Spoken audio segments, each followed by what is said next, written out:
keep saying, he's a threat to democracy. I'm saying, what the hell did I do for democracy? Last week, I took a bullet for democracy. What did I do against democracy? Crazy. Boy, look at that. This might be one of the most accurate predictions. I'm just saying now, one of the most accurate predictions. Coming soon. We're finna jump into this video, man. 340. Oh boy. Joe, I think you dropped out too late. I think it was not a good time. Maybe you should have stayed in, buddy. Now y'all got cackling Kamala. All right, let's get into it.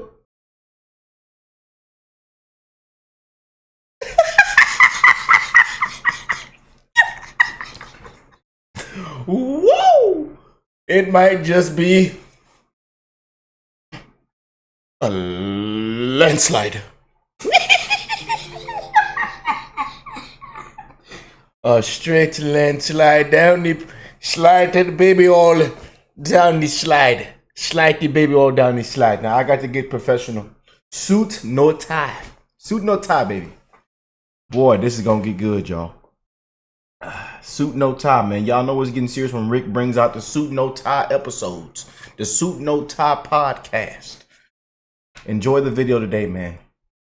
We got a good one. And y'all been blowing me up, man. Last night, I got so many emails, DMs. I couldn't even think straight. It's like I panicked. I kind of got some kind of depression trying to read everything. It was really, really bad, man. But a couple y'all sent this over to me from election time. And this is Kamala Harris versus Donald Trump 2024 election map projection after Biden just dropped out. Oh, brother. This is finna get good. So let's go and jump straight in, y'all. Let's just go and jump straight in. No, not for me yapping. But if you're new to the channel, hit that like button. Hit that subscribe button. Join the family, baby. We riding. And we riding for real right now. Windows down. The AC unit don't work. You know, I got all 4 of my tires are showing thread. The windshield is cracked. Yeah. We due for an oil change, a new alternator, cause new spark plugs. Cause every time I crank it up, it takes a little longer.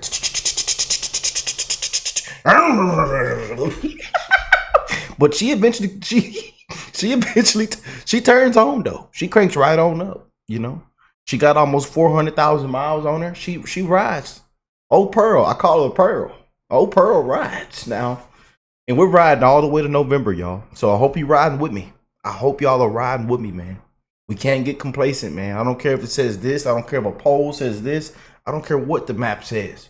We can't get complacent, and I want that to be known. I want that to be known, man.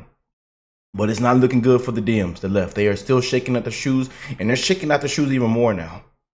Because I think Kamala just went up there and started laughing at the podium, talking about this and that. Joe should be here. Instead, she said something else earlier this morning. So, boy, they are shaking out their shoes. Doesn't qualify. And they know it. Didn't earn it. DEI. Didn't earn it. Good luck. That's what I tell them. Good luck. Good luck.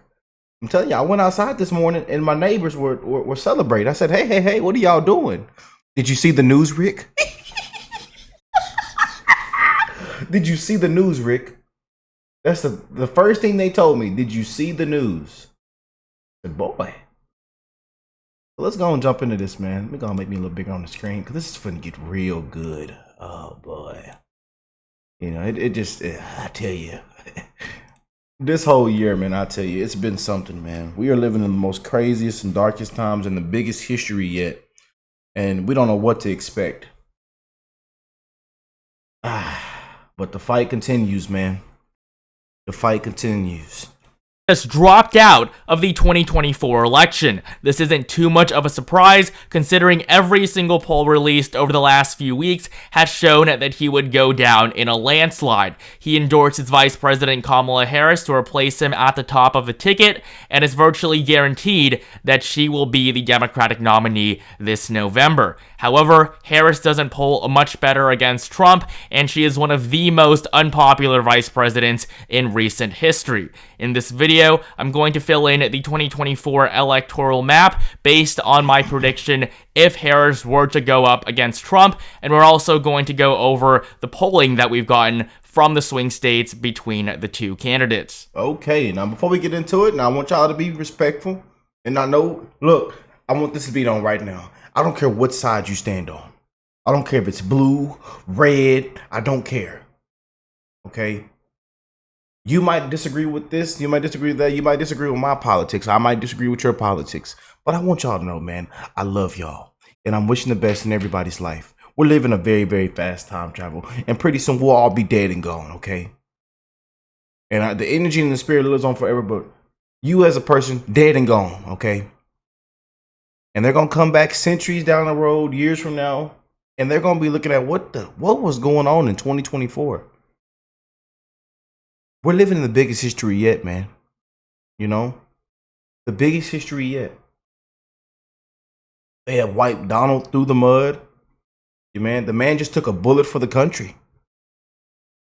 I mean, a lot has happened. A lot has happened, man. You know, we've been through scams, sham trials, you name it. Can't tell you the crime. Banana Republic. Kangaroos jumping everywhere. Banana pudding is being made. We've seen it all. And again, after everything we've seen, a lot of people should be fired up to go to that voting booth. Fired up to go vote. Just being honest. Let's go and jump into it. But again, I don't care what side you stand on. I want to tell you that I love you. Okay? I don't care what side you stand on, man. Some people might come on this videos, like we've seen in the comments. Every now and then, we've had people unsubscribe. You know, we've had people say this and that simply because of the hat and what, you know, and my belief in politics and what I believe is going to happen this year. Some people just don't like that. Some people just don't like that. We're Trump supporters, you know, and it's okay. But I still want to tell you that I love you. All right? I want that to be known. We're going to begin by filling in the solid Democratic states. Kamala Harris is going to win Washington, Oregon, and California. The margins in some of these solid states, like Oregon, it might be just under 12 points. However, we're going to wait a little bit to make those more specific classifications, because as of right now, we don't have too much data, but it is clear that Democrats are not going to lose these three states, even if Kamala Harris replaces Biden. She's also going to win Hawaii, Illinois, Vermont, Massachusetts, Connecticut, Rhode Island, Delaware, Maryland, the District of Columbia, and the 1st District of Maine, giving her 139 electoral votes. Kamala Harris's approval rating right now sits at a negative 11.8%. Historically, she's always been more unpopular than Biden. However, the incumbent president has gotten so unpopular in recent weeks that Harris is actually performing better than Biden in terms of her favorability. If you compare this to that of Trump's, Trump currently has a net negative 12, so a pretty similar favorability for both Biden and Harris. However, in national polling, Donald Trump leads the vice president by 1.9%, and as Harris is not the incumbent president, Democrats are going to lose that incumbency factor that typically almost always helps the party in power. We're now going to fill in the solid states for Trump, which include Utah, Wyoming, Idaho, Montana, North and South Dakota, all of Nebraska except the 2nd District, Kansas, Oklahoma, Missouri, Arkansas, Louisiana, Mississippi, Alabama, South Carolina, Tennessee, Kentucky, West Virginia, Indiana, Alaska, the 2nd District of Maine, as well as Iowa and J.D. Vance's home state of Ohio, 2 states that Republicans have dominated in over the last 8 years. And so with these solid states for Trump filled in, he leads with 149 electoral votes. Before we continue, only 10% of you guys are actually subscribed, so please take the time to subscribe. I mean, looking at this map, Nevada and New Jersey are still left. That's just how much Democrats have fallen over the last 4 years. We're going to begin in Nevada and Arizona, two states that Biden won in 2020, Nevada by 2.4 and Arizona by 0.3. However, Hillary Clinton, even though she won Nevada by the same margin, she lost Arizona by nearly 4 points. And Kamala Harris would be much more similar to Clinton as a nominee than she would be to Biden in terms of candidate quality. Joe Biden was a much better nominee in 2020 than Clinton was in 2016. And looking at the polling between Harris and Trump in Nevada, I mean, this is pretty abysmal for the vice president. She's behind by 10 points, according to the most recent poll conducted by Insider Advantage less than a week ago. Emerson College had Trump ahead by 9 earlier this year, and the New York Times last year showed Trump leading by 8. So the Silver State is going to be likely Republican. There's almost no chance that Kamala Harris will win it again. Arizona, 11 electoral votes. Donald Trump leads by around 6 points on average. This is a state that Republicans are almost guaranteed to flip back, considering just how narrow it was for Biden in 2020, at a time where Democrats were in a much stronger position electorally. And with Harris on the ticket, it seems like Arizona is going to be a likely red state as well. Democrats are going to do a lot worse in Colorado and New Mexico as well. I mean, replacing their nominees so late in the game is definitely detrimental. Joe Biden has had months, even years to campaign. Kamala Harris, who really hasn't done all that much as vice president, is just suddenly being thrust into the forefront of presidential politics. She would probably have done a lot better if she had campaigned a lot earlier and Joe Biden hadn't stepped down so late. Now, Colorado and New Mexico are states that Biden did really well in 2020, winning Colorado by 14 points, New Mexico by 10.8. For comparison, Hillary Clinton only won Colorado by 4.9 and New Mexico by 8.2. Now, Democrats are having a lot of issues with Hispanic voters, which make up a majority of the New Mexico electorate. And so that is why I will place New Mexico into the lean Democratic category, while Colorado remains likely. Democrats have really made a lot of gains in the state. Jared Polis, the governor, won by nearly 20 points in 2022. Texas, though, is going to be likely Republican. There's no doubt that Trump is going to win it. I mean, in 2020, there were talks about how Biden could potentially flip the Lone Star State, but that was never going to happen. Trump came out on top by over 5 points. He won Texas by 9%. He currently... Y'all know I'm a Texas boy. Born and raised, baby. Y'all know I'm a Texas boy. Oh, not the Lone Star State, baby. We got any Houstonanians in the chat? Y'all comment down below, baby. Where my Houston, Texas folks at, man? Yes, sir. Y'all, boy.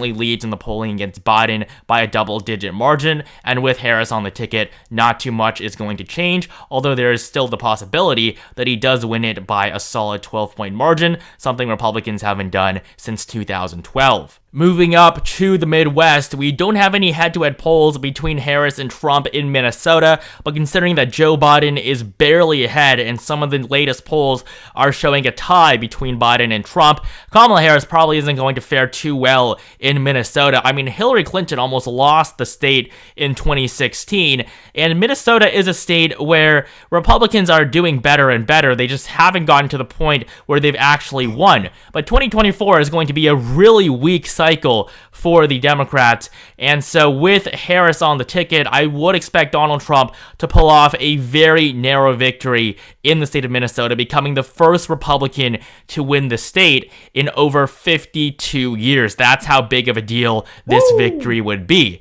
In neighboring Wisconsin, this was a state that Clinton lost in 2016 along with Michigan and Pennsylvania. She was the first Democrat to lose these three states since 1988. In Wisconsin, you have to go back to 1984. However, in Wisconsin today, it seems like Donald Trump is going to win the state back. He leads by 1.5% on average. We have a new poll from July that shows Trump ahead by 1%, although it is clear, at least based on all the numbers we had between Biden and Trump, and also what we're seeing between Harris and Trump, that the Rust Belt is going to be more competitive than the Sun Belt. Joe Biden made a lot of gains for Democrats. He flipped Georgia, he flipped Arizona. It seems like those states are going to easily easily come back into the Republican fold this time around. Wisconsin, though, is going to be closer, and it's going to be lean Republican. In Michigan, Harris is polling ever so slightly better. This is a state that she has to win. 15 electoral votes. The Wolverine state is actually showing some more positive signs, although this is a poll from back in October of last year. Kamala Harris leads by 2% in Michigan. That's the only poll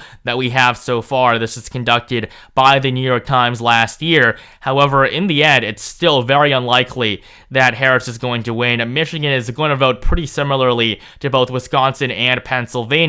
And in Pennsylvania, we see Trump leading by 4%. A new poll conducted by Insider Advantage just last week shows the former president leading by 7 points, and Kamala Harris really hasn't performed well in any poll from the Keystone State. This is Joe Biden's birth state. That probably would have boosted the incumbent president just a little bit if he had stayed in. Kamala Harris has virtually no connection to the Midwest. Now, she does choose a Midwestern governor to be her vice president. That may change things ever so slightly, but as of right now, Pennsylvania, along with Wisconsin and Michigan, they're all going to be lean for Donald Trump.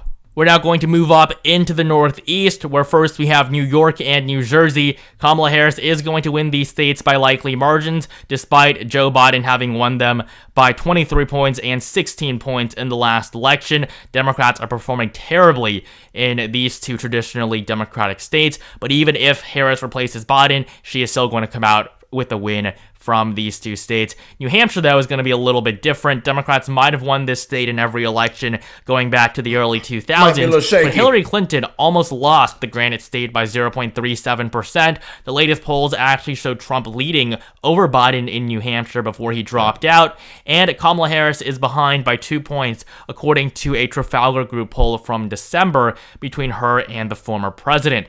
And so I'm going to place New Hampshire into the tilt Republican category. It could definitely go both ways, but Donald Trump has a very good chance at flipping New Hampshire this November.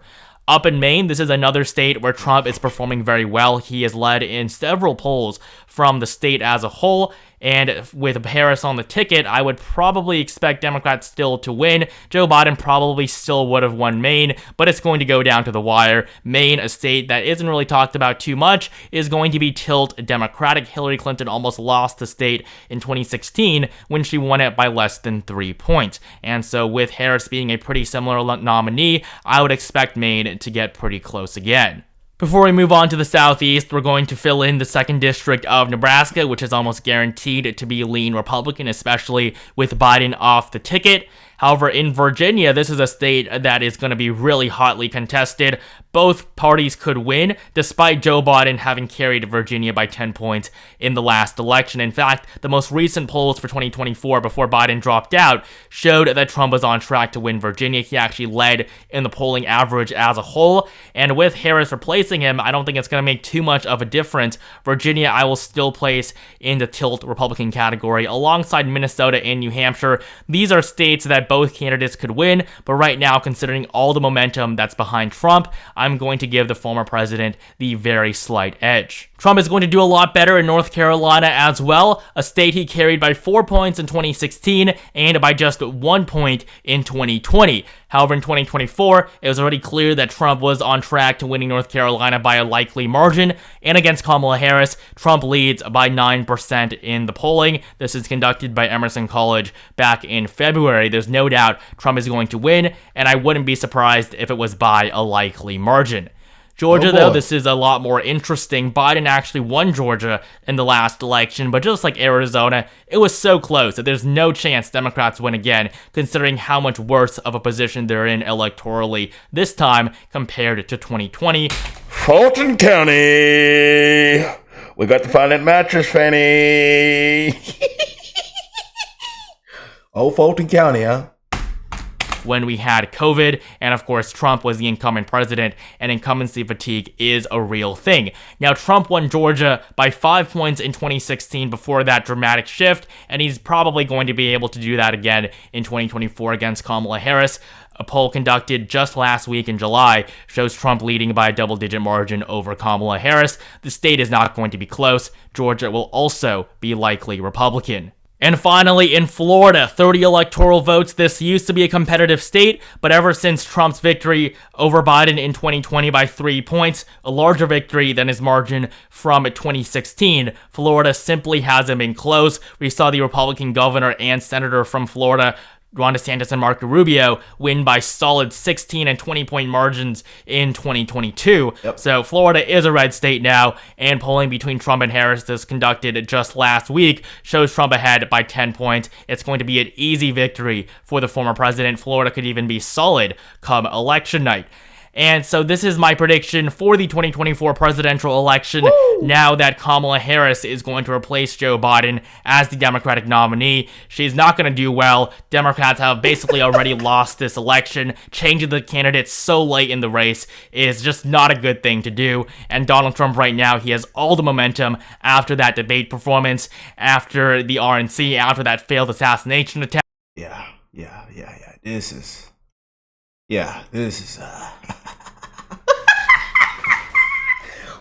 what they say? Wham! Bam! There you go. Those are everything we've seen, man, this year. Boy, they are shaking out their shoes. Look at this right here. They are shaking out their boots. Then the man just took a bullet for the country, for democracy. Our sweet democracy. Oh, our so sweet, generous democracy. Boy, what do y'all think of this, man? Comment down below. Huge shout out to Election Time. I'll leave the original link in the description box down below. Y'all go show Election Time some love, baby.